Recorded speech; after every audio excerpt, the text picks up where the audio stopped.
이 비유의 말씀에는 그 이유와 목적이 있습니다. 그냥 천국에 대해서 정보를 주기 위해 천국을 소개하는 것이 아니라 더 깊은 의미와 목적이 있다는 것입니다.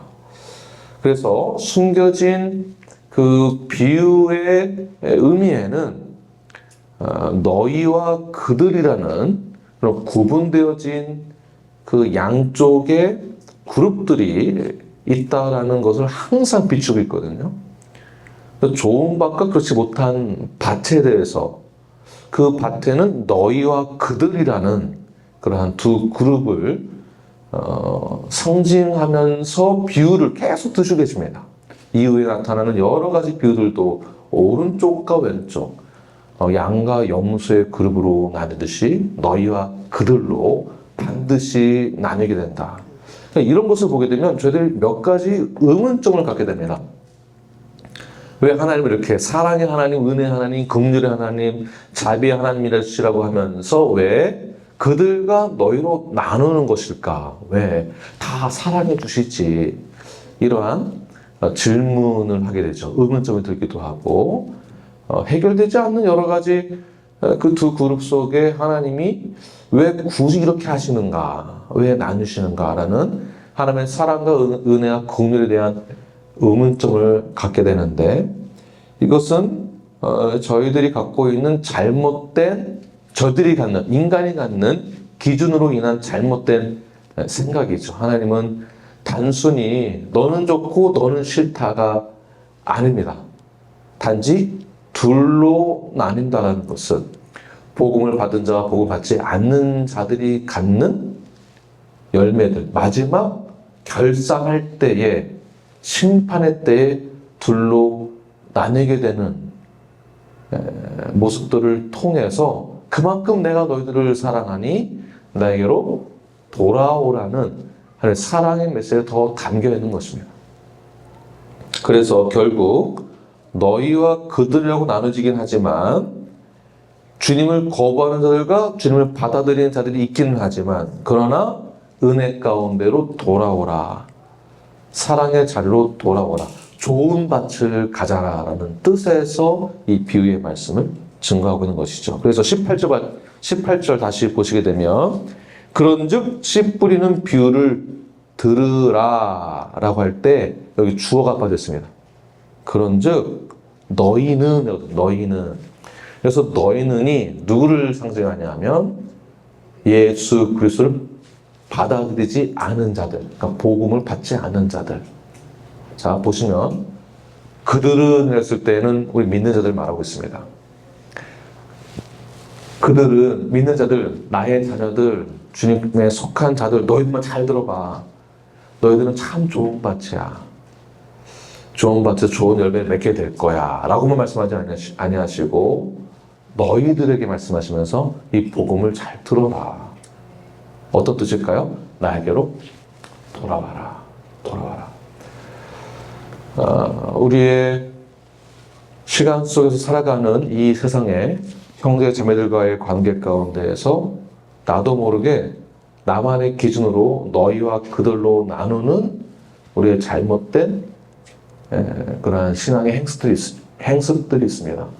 또는 인간적인 어떤 성품에 잘못되어진 그런 함몰되어진 인간의 잘못된 성품으로 인하여서 너희와 그들로 나누는 일들이 있는데 하나님 말씀하시는 너희와 그들은 편을 나눠서 내 편만 내가 챙기겠다라는 것이 아니다라는 것이죠. 너희들 잘 들어라. 복음을 받아들이지 않은 너희들, 복음을 들었어도 겉으로만 받아들인 너희들 잘 들어라. 나는 너희들이 복음을 이해하고 받아들이고 주님 가까이 오기를 원한다. 나에게로 오기를 원한다라는 뜻이 있다는 것을 꼭 기억하십시오. 그렇다면 우리는 어떻게 살아가야겠습니까? 주님을 알지 못하는 이들에게 오히려 나아가서 그들에게 복음을 전하고 사랑을 증거해야 하는 것입니다. 너희들에게까지 복음이 확대되었다라는 것. 너희들에게까지 주님을 거부하고 주님을 부정하는 자들에게까지 나아가서 이 복음이 확대되어져서 그들에게도 복음이 증거되어진다. 그런데 너희들에게 복음을 증거하고 잘 들어라 라고 말씀하시면서 그 너희들을 방해하는, 그 복음의 씨앗이 자라지 못하게 하는 그런 방해 요소들이 있습니다. 본문의 19절에서는 모두 악한 자에게 악한 자라고 말을 하고 있고요. 이 악한 자가 누구인가? 마가복음에서는 사탄이라고 얘기를 하고 있고 누가복음 8장에서는 마귀라고 이야기를 하고 있습니다. 즉 길가에 뿌려진 씨앗들이나 돌밭 가시떨기에 뿌려진 씨앗들을 방해하는, 잘 자라지 못하게 하는 악한 자가 누구입니까? 결국 마귀 사탄이다라는 것입니다. 이들의 역할은 뿌려진 씨앗이 잘 자라지 못하게 하고 이런 것을 직접적인 개입을 통해서 또는 하수인을 통해서 복음을 받아들이지 못하도록 지혜를 망각하게 하고, 하나님 주신 지혜를 망각하게 하고 가치관의 혼란을 일으키게 합니다. 영적으로는 당연히 하나님의 존재와 하나님의 계시의 말씀을 믿을 수밖에 없는 그 상황임에도 불구하고 의도적으로 믿지 않게 하는, 그러한 거부하는 부정적인 생각을 심어주는 것이 바로 사탄이다. 우리가 잘 알고 있는 말씀, 우는 사자같이 두루다니는 삼킬 자를 찾는 자가 누구입니까? 마귀 사탄입니다. 거짓과 불의와 속임수와 진리의 말씀을 왜곡시키게 하잖아요. 그러니까 계속 혼동을 줍니다. 이 혼돈이 무엇이냐면 하나님은 사랑의 하나님이시다. 그렇다면 이 사람 왜 사랑하지 않느냐? 왜 동성애자들을 사랑하지 않냐? 당연히 사랑하시니까 동성애자들을 받아들여야 된다. 그러니까 죄로 여기지 않게 하는, 망각하게 하는 하나님의 은혜와 진리와 하나님의 전지하심을 오히려 무시하는 그러한 왜곡된 생각을 주는 것이 사탄이다라는 것이에요. 하나님의 말씀을 외면케 하고 의심하고 시기하고 질투하게 하는 마음들, 이런 마음들이 악한 마귀 사탄이 우리의 마음을 다 뒤집어 놓거나 진리에서부터 멀어지게 만든다는 것이죠. 이러한 영적인 공격이 교회 안에 들어왔을 때에는 이런 식으로 표현될 수 있습니다. 우리 지역교회인 우리 누라비 교회에 예를 들어서 이런 표현을 쓸 수 있는 것이죠. 꼭 그 예배에 참여되느냐, 온라인으로 참여하는 것도 괜찮다.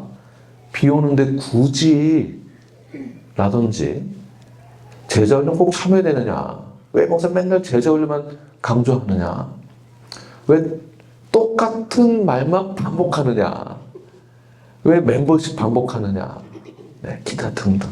그러니까 부정적인 생각, 그것이 멤버십이 성경에 어디에 나와 있습니까? 라는 그런 의심.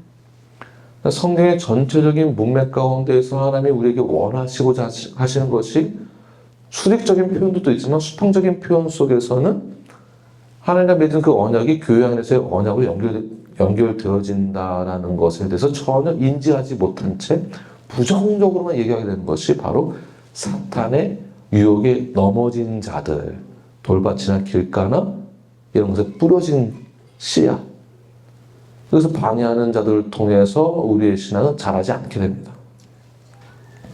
예배를 거부하거나 기도의 자리를 거부하거나 제자훈련을 거부하거나 부정적인 말들로 형제 자매들을 유혹하게 됩니다. 이게 사탄의 앞잡이가 되는 것이죠. 그런 거 안 해도 돼.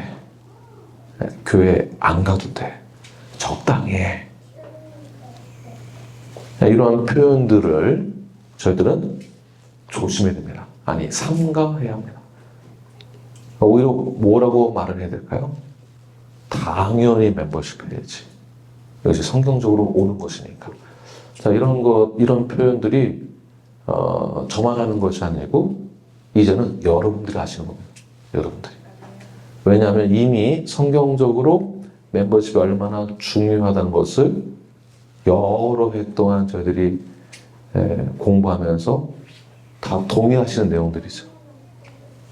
그래서 이러한 표현들을 이제 여러분들이 하셔야 하는 것입니다. 7일을 왜 하느냐? 어떻게 교회에서 7일을 할 수가 있느냐? 라고 말씀하시는 분들이 주변에 있다 한다면 당연히 7일 하는 거라고 누가 말해야 되겠습니까? 내가 말한대요. 7일 왜 해야 하는지에 대해서도 누가 말을 해야 될까? 이제는 내가 하는 거. 내가 7일 하면 안 된다라고 말씀하시는 분들이 사탄의 유혹에 넘어져서 교회는 그러면 안 돼라고 조장하는 것이 바로 이런 내용에 포함되는 것입니다. 한국의 대형교회, 침례교회인데요.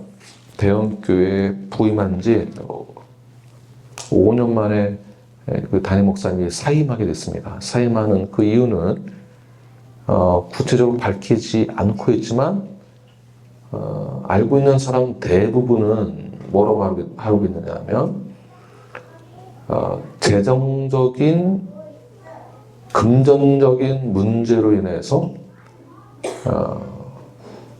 교회에서 사임하는 것으로 그렇게 결정을 내렸다라고 보고 있습니다. 한국의 대형교회. 근데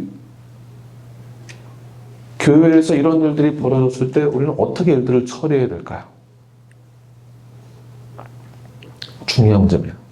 그래서 어떤 사건이 터졌을 때 그래서 어떻게 처리해야 되는가? 목사님이 그냥 사임하면 끝나는 건가? 한 사람이 나가면 그만인 건가? 교회 안에서 이 외에 또 다른 부정적인 문제들로 인하여서 문제가 벌어졌을 때 그냥 교회를 떠나 보내기만 하면 되는 것인가? 아니면 교회에서 어떻게 처리해야 되는 것인가? 이런 생각해 본 적 있으십니까? 오히려 지금까지 교회에서 실행하고 있었던 한국교회 문제점이 무엇이냐 하면 문제가 생기면 도망가는 거예요. 나는 그런 적 없다라고 그냥 도망가고 교회는 침묵을 지키는 거예요. 다 모른대. 담임 목사가, 당사자가 그러한 죄를 범했으면 어떻게 해야 되는 것일까요? 쉽게 말해서 담임 목사가 수많은 돈을 횡령했습니다. 그리고 교회를 이제 사임한다라는 거예요. 그럼 사임하면 끝나는 것일까요? 교회에서 어떻게 될까요? 7일을 해야죠. 목사님.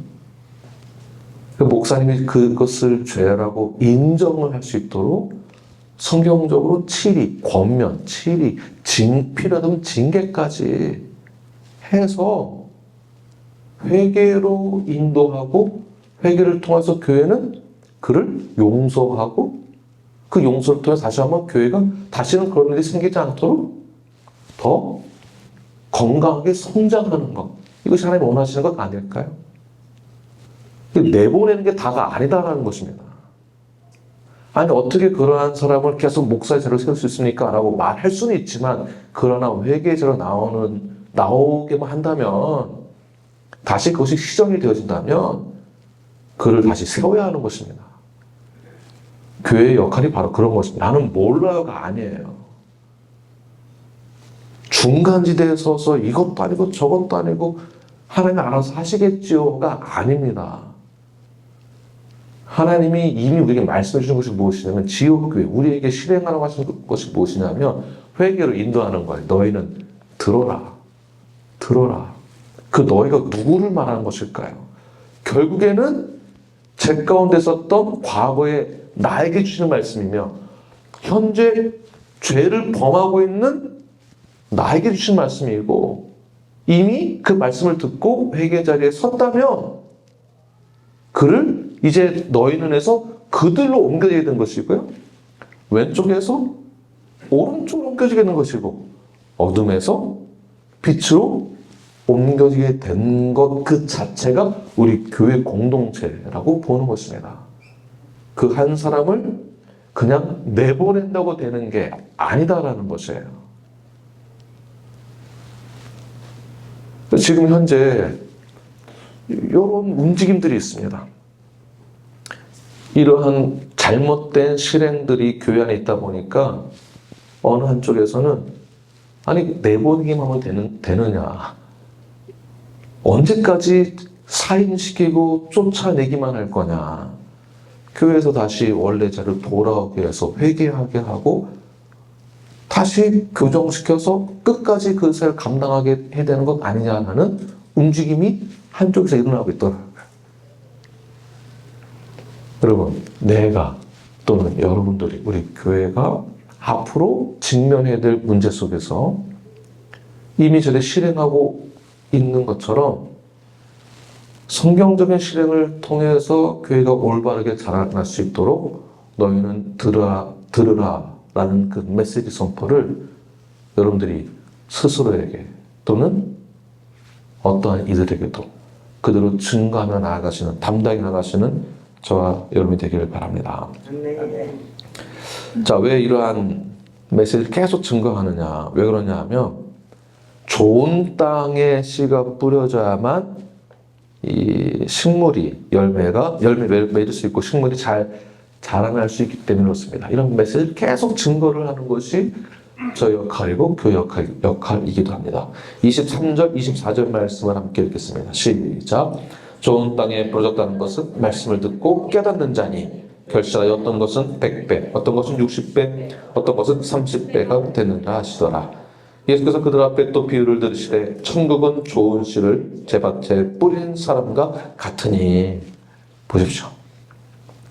결국에는 성경적인 올바른 메시지를 증거하는 자는 반드시 있어야 하며 그 안에서 성경적인 메시지를 받아 자라날 수 있는 밭이 형성되어야만 합니다. 저는 그것이 건강한 교회라고 믿습니다. 그것이 저는 우리 놀랍은 교회라고 믿습니다. 완벽할 수는 없습니다. 교회가 어떻게 그럴 수 있습니까? 라고 말씀하시니까 그런 말씀 하지 마십시오. 내가 완벽하지 않는데 어떻게 교회가 완벽합니까? 교회가 누구입니까? 난데.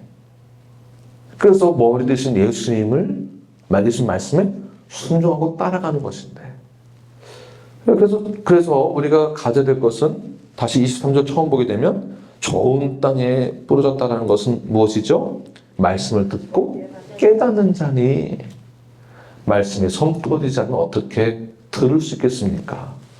듣지 않는다면 어떻게 깨달을 수 있겠습니까?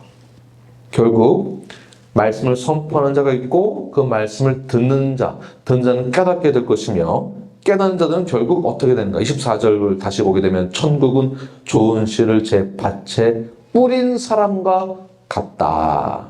결국 성도를 말하기도 합니다. 이 뜻은 성도.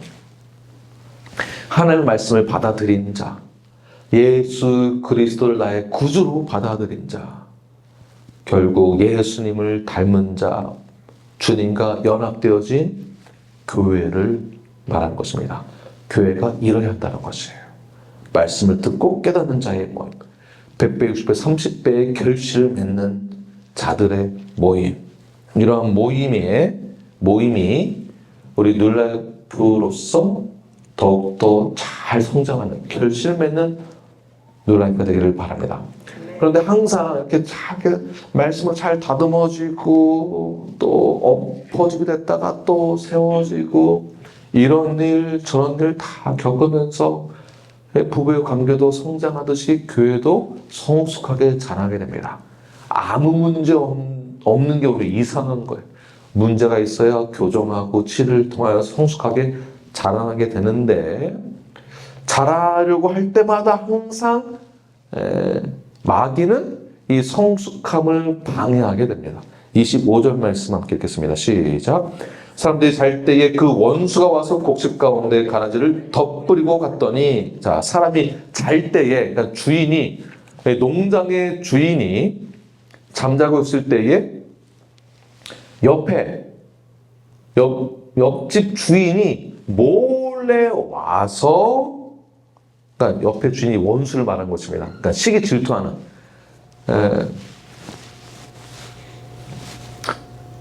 저희 교회가 인원수는 증가하지 않고 있잖아요. 그러니까 다 놀래요. 저희는 멤버가 42명, 43명입니다. 그럼 이제 다 놀래요. 그거밖에 안 되느냐고. 그런데도 저희들이 이제 하는 사역들을 건강하게 하는 사역들을 보게 되면 이제 성숙함이 이제 있기 때문에 아무래도 시기 질투를 좀 받는 것 같습니다. 그래서 수많은 시기 질투로 인한 음해하는 말들이 굉장히 많이 들립니다. 저에게 많이 들립니다. 김 목사가 어떻다더라, 이런 말들. 누나부 교회에 어떤 사람이 있어서 어떻다더라, 이런 말들 많이 들립니다. 그런 말을 들으면 마음이 굉장히 무너집니다. 제 마음. 그런 말을 들으면 좀 회복이 될 듯 싶으면 또 얘기가 들리고, 좀 잠잠해지면 또 얘기가 들리고, 계속 원수들이 이제 공격을 하는 거죠. 이 당시에 농경사회에서도 로마 시대 법에 보게 되면 이웃의 밭에 잡초의 씨를 뿌리고 가는 것 자체를 불법으로 여겼습니다. 그러니까 이 말은 실제로 시기 질투하는 그 이웃의 밭에 가서 잡초를 씨를 뿌리고 가는 불법 행위가 많이 있었다라는 거예요.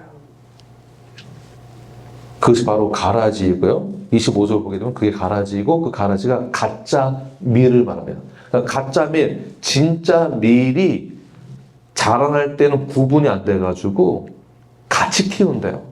모르니까. 그런데 결국 어떻게 되냐면 도리와 아주 흡사하게 생겨서 같이 자라다가 추수할 때에 그때도 식별하기가 어려워서 구분하기 되게 어려울 정도로 같이 자라나게 되는데, 이것을 잘못 먹으면 설사, 구토, 심각할 경우 목숨을 잃는다라고도 제가 조사해보니까 그렇게 표현하고 있습니다. 그러니까 사람을 죽이는 행위예요.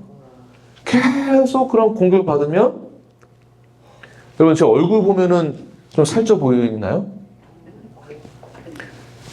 참 신기한 게 점점 이러는데 뱃살은 제가 한국 다녀온 뒤로 깜짝 놀랐었죠? 하도 말라가지고 그 뒤로 좀 제가 8kg가 쪘습니다. 8kg. 지금 제가 170파운드, 153파운드였는데 지금 170파운드. 막 찌는데 얼굴, 네, 이렇게 되는 거예요. 이렇게. 즉 가라지는 악한 자들의 아들이다라고 표현합니다. 악한 자들의 아들. 의의 자리에서 넘어지게 하는 자, 불법과 부정행하는 자, 누구라고요? 가라지.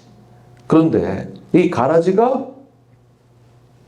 성도들 사이에, 교회 안에서 같이 자라나는 경우도 있을까요? 없을까요? 있다. 근데 구분이 된다, 안 된다? 잘 안 된다. 오늘 본문에서 그게 잘 안 된다라는 거예요. 성도인 것처럼 행동하는데 알곡들 사이에서 서로를 와해시키는 말을 전달하는, 분열시키고 음해하고, 이것이 누구라고요? 가라지. 가라지는 악한 자의 아들. 의의 자리에서 넘어지게 하는 자. 겉으로는 잘 분별하기 어렵기 때문에 중간지대에서 성도들 사이에서, 교회 안에서 막 성도인 것 같다가 아닌 것 같다가 그러면서 이런 아주 불편한 관계를 만드는 가라지가 있다는 것입니다. 25절 후반 보게 되면 그 가라지를, 그 원수가 그 가라지 어떻게 했습니까? 덧뿌리고 갔다. 이게 무슨 말일까요? 반복해서 계속 해달라는 거예요. 이웃의 그 원수가 시기 질투가 많아가지고 밤마다 주인 몰래 숨어서 와서 씨를 뿌리고 다음날 와서 덧뿌리고, 너 죽어라, 그 얘기죠. 너 죽어라. 아무도 모르게.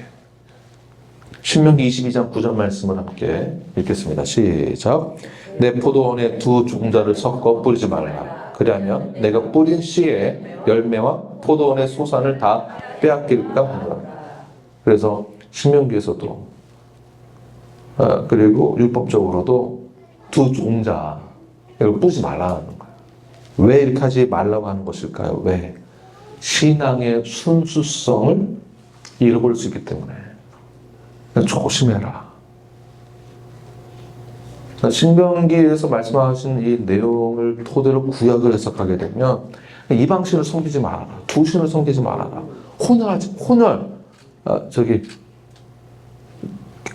이방신과 결혼하는 것을 하지 말아라. 뭐죠? 네, 이것을 철저하게 배격을 해라.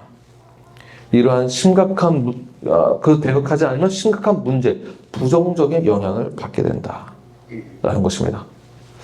그럼 이제 저는 이제 질문이 생겨요. 아니 그러면 왜 굳이 하나님은 그런 심각한 문제가 발생되는 것을 알면서 왜 가라지를 그대로 두시는가? 처음부터 그 원수가 내 밭에 그 잡초 씨를 덧뿌리지 않도록 이미 처음부터 막아주면 되지. 왜 굳이 그거를 허용하시는가? 왜 문제를 주시는가? 왜 가라지를 같이 자라게 하시는가? 왜 사람 헷갈리게 만드는가? 왜 헷갈리게 만드는가? 왜 그럴까요? 27절부터 29절 말씀을 함께 읽겠습니다. 시작. 집주인의 종들이 와서 말하되 주여 밭에 좋은 씨를 뿌리지 아니하나이까? 그런데 가라지가 어디서 생겼나이까? 주인이 이르되 원수가 이렇게 하였구나. 종들이 말하되 그러면 우리가 가서 이것을 뽑기를 원하시나이까? 주인이 이르되 가만두라. 가라지를 뽑다가 곡식까지 뽑을까 염려하노라. 하나님, 이렇게 문제가 있다면 그러면 그냥 꼬리 자르면 되는 거 아닙니까? 그렇게 하기를 원하시나요? 이 꼬리 자르는 거 이거 굉장히 쉽습니다. 그러니까 마음에 안 들면 탁 치는 거죠. 나 편안하게 탁. 제 이력과 경력에 방해가 되는 요소가 있으면은 이거 탁 자르면 저 속편하죠. 그리고 저는 더 좋아지는 거. 교회 우리 신앙의 시간 속에서 잘못된 역사와 잘못 실행되어진 어떠한 문제를 우리가 숨기고 탁 잘라버리면 얼마나 좋습니까? 좋은 이미지만 딱 만들어 놓은 거. 그 이미지 메이킹을 이제 교회가 하면 할수록 좋아지는 건 사실이겠죠. 그러나 속은 어떨까요? 그 속은 골고 썩고 나중에 문드러지게 됩니다. 하나님 우리에게 주시는 여러 가지 염려, 근심, 걱정, 문제들, 세상에선 살인, 전쟁, 기아, 폭력, 기타 등등 왜 하나님은 그냥 계시는 것일까요? 왜 그냥 계실까? 보시게 되면 29절 다시 보시게 되면 가만두라. 뭐 하려고 하지 마. 가만두라. 자, 이 말이 무슨 뜻이냐면 그냥 모른 척해. 아닙니다. 그냥 모른 척하고 가만히 있어가 아니에요. 그러니까 악이 무서워서 피해라 이런 것도 아닙니다. 하나님이 그 악에 대해서 포기한 것도 아닙니다. 하나님 포기하신 거 아니에요. 뒷짐지고 가만히 보고 있는 것도 아닙니다. 절대 하나님을 그러한 하나님으로 만들지 마십시오. 가라지와 알고 곡식이 같이 자라나게 하는 데는 이유가 있습니다. 이것은 내 생각보다 더 크신 하나님의 계획이에요. 하나님의 뜻이고 완전하신 하나님의 섭리입니다. 내 힘으로 다 할 수 없지만 하나님을 평가절하해서는 절대 안 됩니다. 하나님 나의 기대 이상으로 더 크고 넓고 높으신 하나님이심을 믿으시길 바랍니다. 하나님이 이러한 가라지까지도 허락하신 그 이유는 우리가 전부 다 이해할 수 없지만 내 생각대로 판단해서는 안 된다는 것이죠. 이 영역은 나의 기준, 내 생각 밖에 하나님의 계획이에요. 내가 다 할 수가 없어요. 전쟁 내가 개입해서 어떻게 할 수 있는 문제가 아닌 거예요. 자, 하나님이 욥에게 사탄이 시험할 수 있도록 허락하신 것도 비슷한 그런 동일한 것입니다. 자, 왜 그럴까? 결국에는 마지막 때에, 추수할 때에 여기는 심판을 상징하는 메시지를 이해하는 것입니다. 심판을 뜻하고 있는 것이에요. 완전한 하나님의 계획이 성취될 그때, 심판의 때에, 예수 그리스도의 재림 때에, 다시 오실 때에, 완전하신 하나님의 그 계획이 무엇이냐면, 그때에 가라지와 곡식이 함께 자라났지만 결국 이것을 누가 알 수 있느냐? 사람으로는 가라지인지 곡식인지 분간이 안 되지만 하나님은 다 아신다라는 거예요. 이게 우리에게 주는 메시지예요. 심판의 메시지.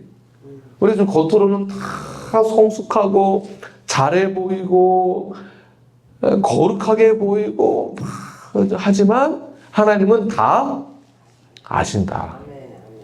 30절 함께 읽겠습니다. 시작. 둘 다 추수 때까지 함께 자라게 두라. 추수 때에 내가 추수꾼들에게 말하기를 가라지는 먼저 가도 불사르게 다누러 묶고 곡식은 모아 내 곡간에 넣으라 하리라.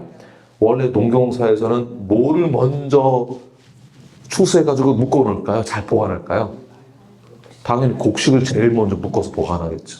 그래서 지금 반대로 말하고 있습니다. 가라지 먼저 거둔 다음에 불사를 거다. 뭐를 상징할까요? 심판. 가장 먼저 결국 모든 하나님의 이 악의 죄에 대한 문제를 그냥 가만둔다고 해서 보고 악이 무서워서 뒤심지고 있거나 피해 있거나 숨어 있는 것이 아니라 내가 다 마지막 날에 심판할 거다. 심판할 거다. 최후의 심판 때에 악한 자들은 멸망의 길로 가게 될 것이다. 그러나 의인은 추수가 끝난 다음에는 어떨까요? 축제가 벌어져요. 기쁨과 평화와 안식을 경험하게 된다. 하나님의 나라에 들어가서 영원토록 주님과 동행하는 그러한 그 은혜의 날을, 완전한 그의 날. 이 모든 것이 주권, 권한이 누구에 있습니까? 씨 뿌리는 자에게 있다는 것입니다. 다시 오실 예수 그리스도, 그 재림의 때에 이 모든 주권이 오직 주님에게만 있다. 이것이 하나님의 뜻이고 하나님의 결정입니다. 나의 소감도 아니고 내가 어떻게 할 수 있는 것이 아니에요. 하나님 뭐 하시나 이렇게 할 것도 없다는 것입니다. 그래서 이러한 표현들을 어거스틴이 이렇게 말을 했습니다. 교회는 완전히 순수하고 깨끗한 사람들만이 모이는 완벽한 곳이 아니다. 그렇기 때문에 순수치 못한 자들을 함부로 제거해서 교회가 분리되어서는 안 된다. 이게 어거스틴이 말한 주장이고요. 제가 보는 관점은 조금 다릅니다. 이런 표현이 맞는 부분도 있지만 여기 논쟁이 좀 있는데 좀 시간이 지났지만 이것만 중요하니까 교회는 원래 이 표현이 교회는 완전히 순수하고 깨끗한 사람들이 모이는 완벽한 곳이 아니다라고 표현을 했지만 이해는 되지만 교회는 원래 믿는 자들의 모임이 되어야 돼요. 이건 어거스틴 주장이고 우리 침례교의 전통적인 주장이 무엇이냐면 믿는 자들의 모임이 되어야 된다.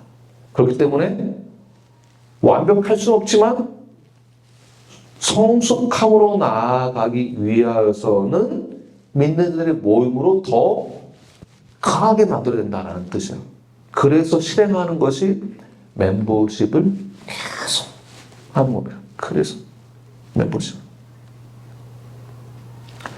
우리 상희자매님이 저에게 스쳐 지나가는 말로 목사님 만약에 제가 교회 휴스턴 오게 된다면 휴스턴 오시면 어느 교회 나가실 거예요? 놀랍게 와야죠. 당연히 와야죠. 그럼 멤버십 해야 되겠죠? 이런 표현들을 하시던 것 같아요. 맞으시죠? 네, 해야죠. 네. 다시 말해서 신앙 고백을 하는 자들의 모임이 되어야 되고요. 우리가 신앙 고백을 하고 언약도 했지만 우리가 부족한지라 실수도 하고 언약을 지키지 못할 때도 있습니다. 그러나 교회는 어떠해야 된다고요? 신앙 고백한 자들의 모임이 되도록 우리를 단련해야 하는 것입니다. 재검토하고 검증해내고 이것이 거룩한 주님의 나라, 주님의 몸된 교회가 되는 것 중에 하나입니다. 세상 끝나는 그 날까지 곡식과 가라지 입복합 상태로 지속되지만 결국 마지막 때 주님이 오실 때에는 완전히 심판에 의하여서 나뉘게 된다. 그러나 나뉜다고 해서 하나님은 공평하지 않으시거나 불의하신 하나님이 아니라 심판의 하나님이 있으시기 때문에 우리는 하나님의 그 진리의 말씀 기준에 의하여서 하나님의 사랑의 자리, 은혜의 자리로 나에게로 돌아오라. 너희들은 들으라. 씨 뿌리는 비유를 들으라. 너희들은. 그 하나님의 말씀을 들으시고 결단의 자리, 은혜의 자리로 나아가시는 저와 여러분이 되기를 간절히 축원합니다. 기도하겠습니다.